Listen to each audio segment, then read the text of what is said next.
حدثنا يحيى بن بكير قال حدثنا الليث عن عقيل عن ابن شهاب قال أخبرني أبو بكر بن عبد الرحمن بن الحارث أنه سمع أبا هريرة يقول كان رسول الله صلى الله عليه وسلم إذا قام إلى الصلاة يكبر حين يقوم ثم يكبر حين يركع ثم يقول سمع الله لمن حمده حين يرفع صلبه من الركعة ثم يقول وهو قائم ربنا لك الحمد قال عبد الله ولك الحمد ثم يكبر حين يهوي ثم يكبر حين يرفع رأسه ثم يكبر حين يسجد ثم يكبر حين يرفع رأسه ثم يفعل ذلك في الصلاة كلها حتى يقضيها ويكبر حين يقوم من الثنتين بعد الجلوس۔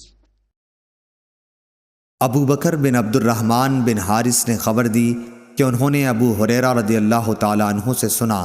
انہوں نے بتلایا کہ حضرت صلی اللہ علیہ وسلم جب نماز کے لیے کھڑے ہوتے تو تکبیر کہتے،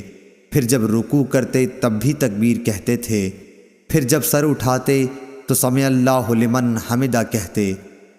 اور کھڑے ہی کھڑے ربنا لک الحمد کہتے، پھر اللہ اکبر کہتے ہوئے سجدے کے لیے جھکتے، پھر جب سر اٹھاتے تو اللہ اکبر کہتے،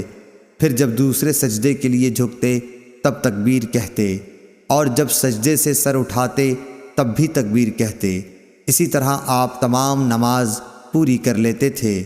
قعدہ اولیٰ سے اٹھنے پر بھی تکبیر کہتے تھے۔ اس حدیث میں عبداللہ بن صالح نے لیس کے واسطے سے بجائے ربنا لک الحمد کے ربنا ولک الحمد نقل کیا ہے۔ ربنا لک الحمد کہے یا ربنا ولک الحمد،